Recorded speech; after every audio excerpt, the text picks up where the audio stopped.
teu vento,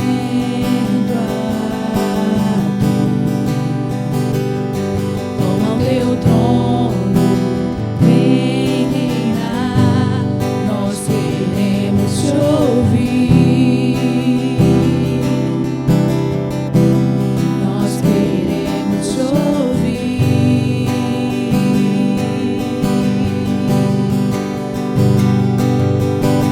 Essa casa é sua casa, nós deixamos ela pra você, Jesus.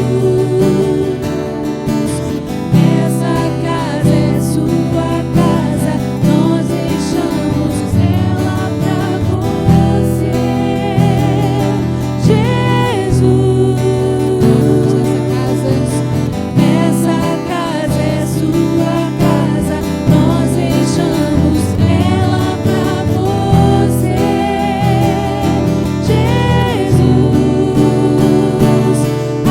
Apareça, que o teu nome cresça, enche este lugar, enche este lugar.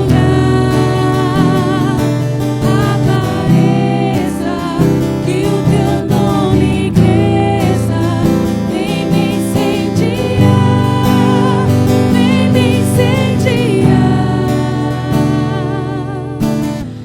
Essa casa é sua casa, nós deixamos ela pra você, Jesus. Essa casa é sua casa, nós deixamos ela pra você, Jesus. Essa casa é sua casa, nós deixamos ela pra você, Jesus. Essa casa é sua casa, nós deixamos ela pra você, Jesus.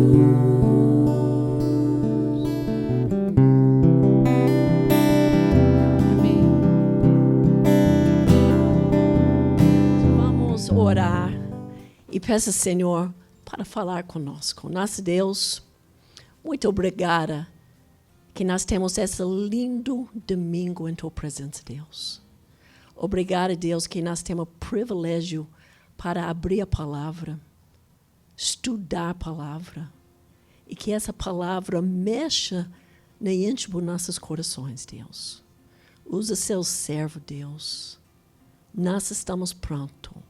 Em nome de Jesus Cristo. Amém.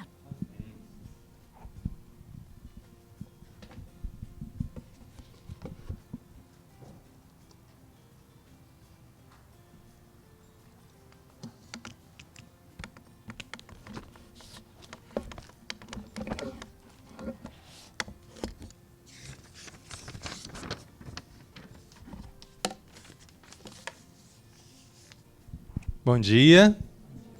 Vocês não fazem ideia de como é bom poder voltar a se reunir fisicamente, poder estar juntos. Vocês devem saber disso que começaram semana passada, né? Retornaram, porque não é a mesma coisa, né? Claro que a gente fica online, acompanhamos os cultos da nossa igreja, Igreja Batista Liberdade, lá em Resende, também de outras igrejas aí nesse período de pandemia, mas poder estar fisicamente reunidos, cantando juntos, louvando juntos, realmente não tem preço, né? Com todos os cuidados que a gente precisa tomar, mas graças a Deus por isso. Quero agradecer à missionária Pet por esse convite, por estar aqui com vocês, por podermos compartilhar um pouco da palavra de Deus para vocês.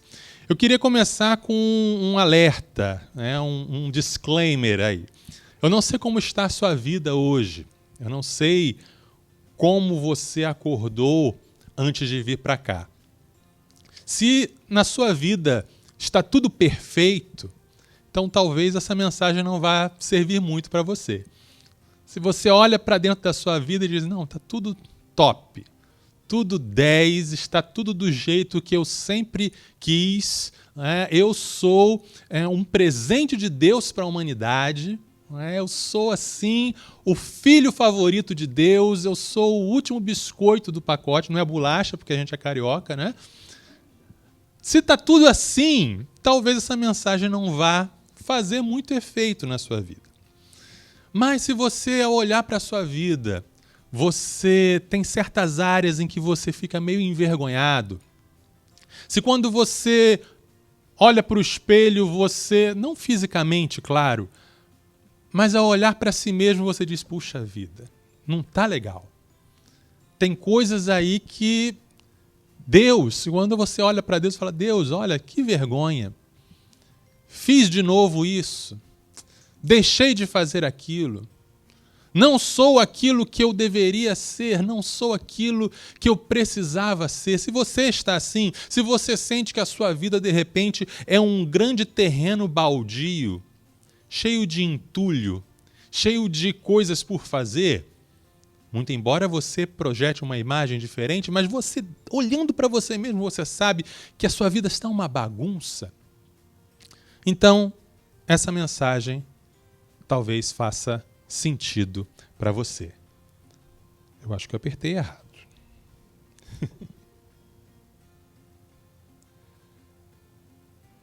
Maravilha. Tá. Obrigado. E essa mensagem é: cuidado, estou em obras. Acho que essa é uma mensagem que vale para a minha vida. Eu posso dizer de mim, você pode dizer de você. Cuidado, estou em obras. Não estou terminado. Estou ainda em progresso. E para refletirmos, queria que você abrisse a sua Bíblia, se você tem, em Filipenses capítulo 1, versículo 6, e também o capítulo 2, versículos 12 e 13.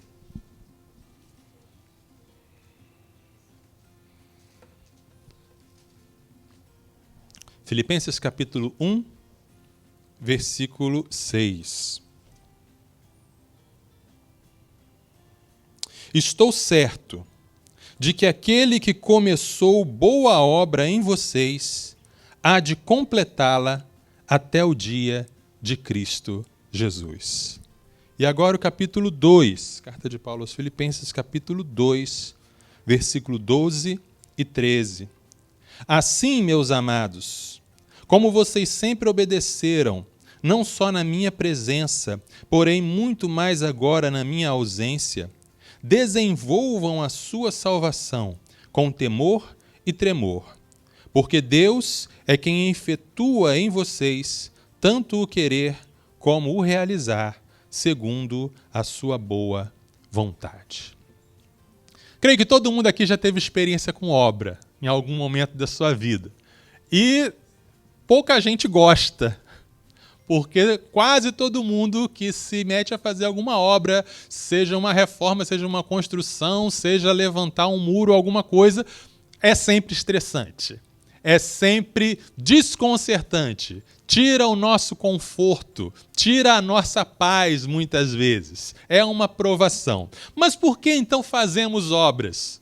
Porque precisamos, porque queremos melhorar em alguma coisa, porque queremos construir, porque queremos expandir, porque precisamos consertar algo que ficou deteriorado. E então a gente se mete em fazer obras.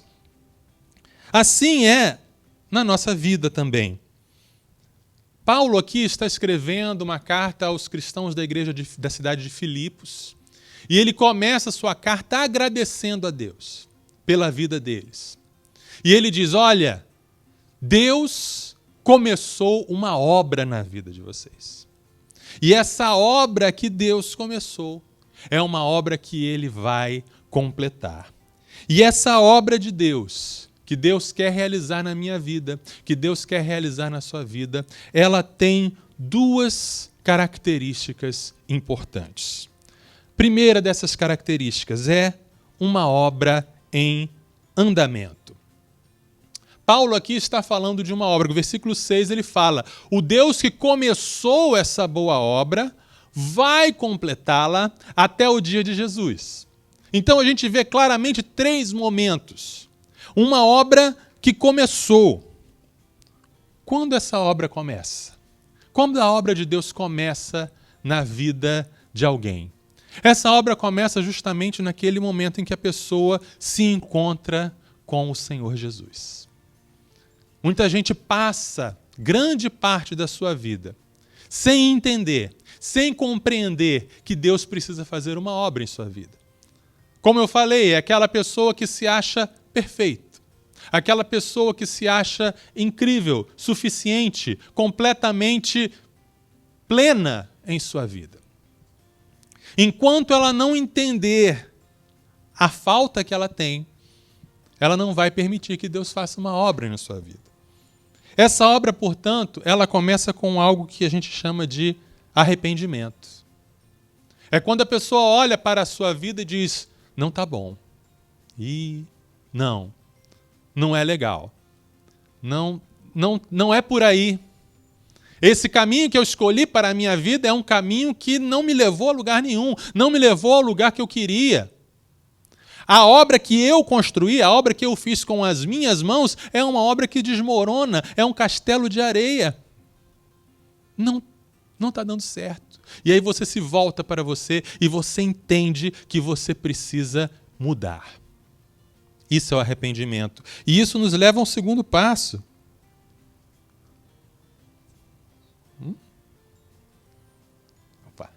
A fé. Que é quando você ouve a palavra de Deus. Quando você ouve a mensagem a respeito de Jesus. Jesus, nós sabemos que ele era carpinteiro. Mas uma coisa interessante que talvez você não saiba, os carpinteiros na época de Jesus, eles não apenas trabalhavam com madeira. Eles não apenas faziam portas, mesas, móveis. Eles também mexiam com pedra, com tijolo, eles construíam casa. Então Jesus, na verdade, aprendeu com José a ser pedreiro, a ser mestre de obras. E Jesus, ele veio para ser o pedreiro na minha vida e na sua vida. Ele veio para transformar, ele veio para mudar, ele veio para edificar, ele veio para dar uma nova vida. Ele, o Filho de Deus, que morreu na cruz, ressuscitou, entregou sua vida por nós. Ele muda, ele transforma, ele edifica. Quando a pessoa ouve esta mensagem e entende quem é Jesus, o Evangelho, a palavra de Deus, gera no coração dela essa fé, essa confiança. Opa, Jesus pode. Jesus pode fazer em minha vida aquilo que eu não posso por mim mesmo. Jesus pode me endireitar, Jesus pode me consertar, me edificar. E aí vem o terceiro passo. Tá. Obrigado. E o terceiro passo é a entrega. Porque diferente de um pedreiro, de um mestre de obras tradicional que você contrata para trabalhar na sua casa, com Jesus é diferente. Com Jesus você não apenas contrata para ele fazer um serviço, você entrega a Escritura na mão dele. Você diz: Jesus, aqui é minha obra. Aqui está aquilo que eu preciso que seja feito. Não está legal, já reconheci que não está legal. Eu confio em você, Jesus. Você pode dar conta disso. Agora, eu não quero apenas lhe contratar para você fazer algo em minha vida. Eu entrego a minha vida em tuas mãos. Eu abro mão dos meus direitos para que você faça o que você quer.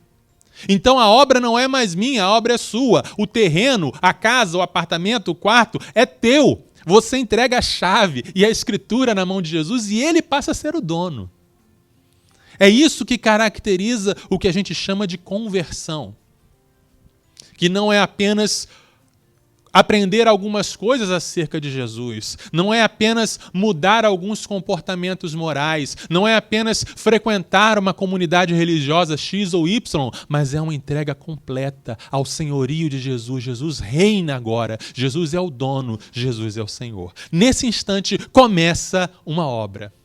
Nesse instante a obra começa em sua vida. E aí Paulo, ele vai falar sobre essa obra que continua. Ele diz, eu estou certo, eu tenho certeza, eu tenho a convicção de que o Deus que começou essa obra na vida de vocês vai completá-la. E Ele está completando, Ele está realizando. Quanto tempo dura essa obra? Essa obra começa quando você entrega a sua vida para Jesus, mas ela vai durar toda a sua vida aqui na terra. É uma obra contínua, porque a cada dia Jesus tem coisas para fazer na sua vida. A cada dia Jesus tem coisas para mudar na sua vida. Por isso, não se desespere. Você está em obras. Talvez você já tenha entregado a sua vida para Jesus. Talvez você já tenha reconhecido que a sua vida precisava mudar e você confiou em Jesus e você deu o controle de sua vida para Jesus. Mas você talvez esteja se sentindo ansioso, frustrado e desesperado porque as mudanças não estão acontecendo com a velocidade que deveriam. E você às vezes sente que você dá 3 passos para frente e 2 passos para trás. E você fica impaciente consigo mesmo. E você às vezes se questiona, será que realmente eu entreguei minha vida para Jesus? Será que realmente eu nasci de novo? Eu não estou vendo a mudança que eu deveria ter. Paulo está falando para você nesta manhã, fique tranquilo. A obra que ele começou, ele está fazendo. Ele vai concluir. Não se desespere, não se angustie, não fique se chicoteando, porque a transformação não está acontecendo de maneira tão rápida, mas ela está acontecendo.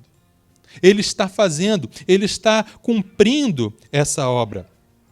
Tenha paciência consigo mesmo e tenha paciência também com os outros. Porque os seus irmãos que estão na mesma caminhada com você, eles também estão em obras. E a gente às vezes fica impaciente com o nosso irmão, não é verdade? Puxa, estou aqui nessa comunidade, está tão bom aqui essa igreja, mas irmãozinho, olha o que ele fez. Calma, ele está em obras, como você. O mestre carpinteiro está serrando, moldando, modelando. Fique calmo. E quando essa obra termina? Quando a obra vai ser concluída? Jesus não é um pedreiro enrolão. Jesus não é aquele pedreiro que diz que vai entregar a obra em tal data e aí vai enrolando e você fica desesperado. Não, ele é um obreiro que cumpre prazo. O prazo da obra de Jesus é quando ele retornar a esta terra. Aí a sua obra vai estar completa em sua vida. Sim, é uma obra que tem um prazo para terminar. Ela tem um alvo. Qual é esse alvo? No dia que Jesus voltar, nós seremos semelhantes a Ele. Não haverá mais angústia, não haverá mais medo, não haverá mais tristeza. Não haverá mais egoísmo, não haverá mais vaidade, não haverá mais inveja, ressentimento, todos os traumas, tudo aquilo que você conversa na sua terapia, não vai ter mais. Mas enquanto isso, não deixe de fazer essa terapia, não. Mas lá, nesse dia, no dia final, aí não vai ser mais necessário, porque o seu corpo, a sua alma e o seu espírito serão transformados à semelhança dele. E aí a gente espera, ansiosos, com expectativa, por esse grande dia. A obra é em 3 tempos, é no presente, no passado, no presente e vai ser realizada no futuro. Então espere e aguarde por esse resultado. Bom, essa é a primeira característica dessa obra que Jesus está fazendo. A segunda característica, ela é uma obra em parceria. No capítulo 2, Paulo fala uma coisa muito interessante. Primeiro ele fala, olha, o Deus que começou a boa obra, ele vai completá-la, ok? Mas aí, ele fala assim, esforcem-se, coloquem a sua salvação para trabalhar. Trabalhem a sua salvação com temor e tremor. E aí talvez você esteja perguntando, peraí, pastor Marcelo, não estou entendendo. Quem é que faz a obra, afinal? Porque no capítulo 1, dá a entender que é Deus que está fazendo a obra, beleza. Mas aqui no capítulo 2, Paulo está falando, trabalhem, esforcem-se para realizar a sua salvação. Como assim? Se é Deus que está fazendo, como eu tenho que me esforçar? Isso é um mistério quântico. Já ouviram falar de física quântica? Física quântica, ela nos ensina que certas partículas subatômicas são tão minúsculas que quando o cientista vai investigar, se ele investiga esse fenômeno como uma onda, ele é uma onda. Se ele investiga como se fosse uma partícula, ele é uma partícula. E aí você pergunta para o cientista, é uma onda ou é uma partícula? E o cientista vai dizer, depende. Depende de como você vai investigar, porque pode ser uma coisa ou outra. A Bíblia está cheia desses fenômenos quânticos. Deus é um ou é três? Jesus é homem ou é Deus? Está cheio disso. E esse é mais um. Porque a nossa salvação, a obra que Deus realiza na nossa vida, quando a gente olha pelo ponto de vista de Deus, é tudo Deus. É Ele que faz do começo ao fim, é Ele que está agindo. Mas quando a gente olha do ponto de vista humano, somos nós que temos que nos esforçar. É um mistério. Então Paulo, após falar, olha, eu estou certo de que Deus vai concluir e vai fazer, está realizando essa obra, aí ele diz, vocês têm que se esforçar por essa obra. Vocês têm que arregaçar as mangas de vocês. Até o querer é de Deus. Ele faz você querer realizar essa obra. E Ele te dá poder para realizar essa obra. Mas ao olhar do ponto de vista humano, quando eu acordo na segunda-feira de manhã, eu tenho que me esforçar para ser aquilo que Deus quer que eu seja. Uma coisa não exclui a outra. Você não pode cair nem no desespero de achar que tudo depende de você, e nem no comodismo de ficar esperando que misticamente as coisas vão se mudar. Ah, Senhor, eu falo demais da vida alheia, mas eu fui no culto e o culto foi uma bênção, então agora não vou mais sentir vontade de falar mal da vida de ninguém. Não, você que tem que segurar a sua língua. Um exemplo bem prático para você entender. Você tem a responsabilidade, porque Deus já te deu o poder para você mudar. Amém? Então, você pode olhar para dentro de você e perceber quais são as coisas, os pontos em que você precisa mudar. E não cair nem no desespero da autocondenação, mas não cair também num comodismo. Ah, Deus me aceita como eu sou. Claro que Deus te aceita como você é, mas Ele não quer te deixar do jeito que você está. Ah, é a teologia da Gabriela. Já ouviram essa teologia? Eu nasci assim, eu cresci assim, vou ser sempre assim. Gabriela, não. Deus quer te mudar, mas Ele quer que você queira mudança. E Ele quer que você se esforce por essa mudança. Porque a salvação é muito mais do que livrar você da consequência do pecado. Isso é só um detalhe. Livrar você do inferno é só um detalhe, é só o começo da obra.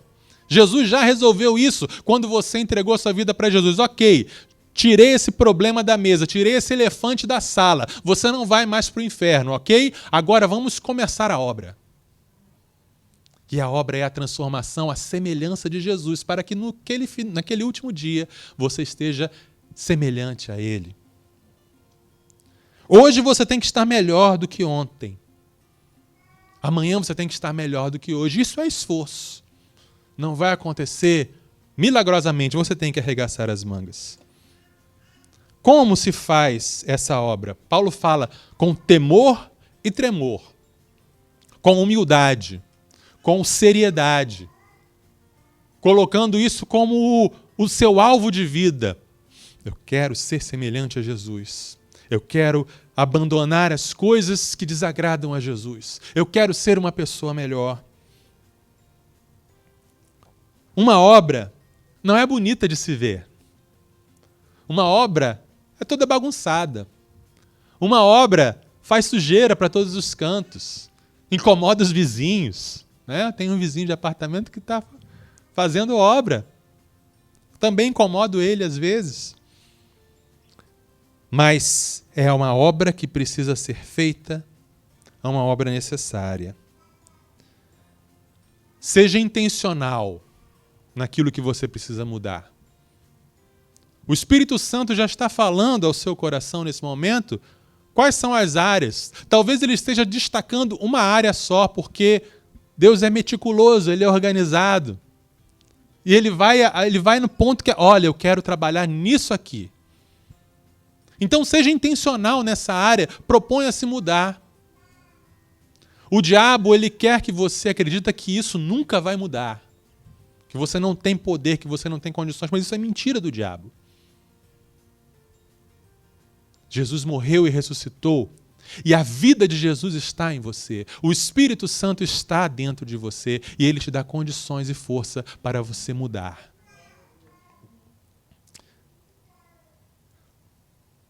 Não se conforme com as grandes mudanças que aconteceram no começo da sua caminhada cristã. Tem cristãos que são como museus, vivem das glórias do passado. 20 anos atrás a minha vida era assim, eu fazia isso, mas Jesus me mudou, Jesus me restaurou, sou uma nova criatura. Sim, querido, mas e nos últimos 20 anos? E nos últimos 2 anos? E nas últimas 2 semanas, o que Jesus tem feito na sua vida? Não se conforme, não seja um museu. Procure renovar-se a cada dia, procure ser transformado a cada dia. E digo mais,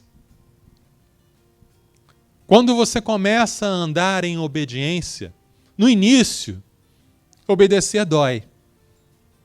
No início, obedecer dói. Você vai abrir mão de coisas das quais você está acostumado. O pecado, ele é prazeroso. Quem não diz isso está mentindo. Se o pecado não fosse prazeroso, ninguém pecava, não é verdade? Então, abrir mão do pecado, negar-se a si mesmo, a princípio, dói. Mas à medida que você vai praticando, a obediência dá lugar ao prazer. E você passa a gostar de obedecer. E você passa a gostar e a sentir prazer em fazer a vontade de Deus. E no final, como Paulo fala no versículo 13, você vai descobrir que até mesmo o seu desejo e a sua vontade de obedecer e a sua consciência que lhe dizia, você precisa mudar, tudo isso não veio de você, mas veio de Deus. Porque é Deus que efetua tanto o querer quanto o efetuar, segundo a sua vontade. Paulo lhe dá uma palavra de desafio e de esperança para você nesta manhã. O desafio, se você já começou a sua caminhada com Jesus, mas a sua obra ainda está inacabada e você está acomodado com a sua obra, arregace as mangas. Efetue, opere a sua salvação com temor e tremor, crendo no poder de Deus para mudar. E esperança. Se você ainda não começou essa obra, se você ainda não tem certeza de que essa obra começou em sua vida, Jesus, o mestre carpinteiro, ele está aqui. Ele morreu para perdoar todos os seus pecados, para te deixar com a ficha limpa, para te deixar completamente puro. E ele, ao ressuscitar, ele garante o poder para você mudar. Ele é como o olheiro que pega o vaso de barro e refaz. Nesta manhã, se você deseja entregar sua vida para Jesus, se você deseja, eu quero mudança em minha vida, eu quero que Deus faça essa obra em minha vida, como é que eu faço? Agora é a hora, agora é a oportunidade. Eu não estou falando de um compromisso com esta igreja ou com qualquer igreja. Mas eu estou falando sim de um compromisso muito sério. Um compromisso de entregar a sua vida para Jesus. De abrir mão do seu direito, abrir mão da propriedade da sua vida e dizer, Jesus, é tudo teu. Jesus transforma, Jesus entra, Jesus faz a obra. quero pedir que você feche seus olhos, baixe sua cabeça. E eu gostaria de orar com você nesta manhã. Se você entendeu que é tempo de mudança, se você entendeu, se o Espírito Santo falou ao seu coração e trouxe à sua mente coisas, comportamentos, situações, atitudes que precisam mudar,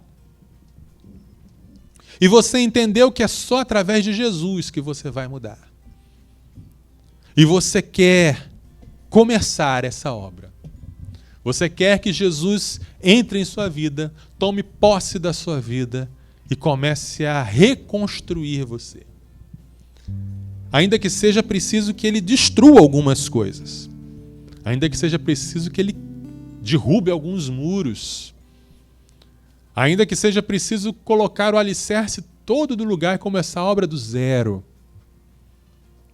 Mas você quer. Você entendeu que não há outra chance, que não há outro caminho, que não há outra direção. Você quer estar em obras. Você quer que essa obra seja concluída. Se esse é o seu caso, se esta é a sua situação, eu gostaria de orar com você. Levante sua mão aí onde você está.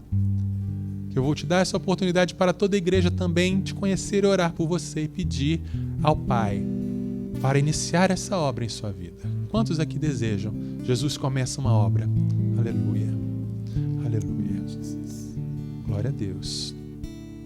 Eu vou pedir para vocês que levantarem a mão para vir aqui à frente. A gente não vai precisar ficar próximo por causa dos cuidados, mas vem aqui para frente para a igreja ver vocês, para a igreja orar por vocês, para a igreja estar junto nessa luta, nessa obra em que vocês querem que o Espírito Santo faça na vida de vocês. Podem vir, toda a igreja vai ficar de pé.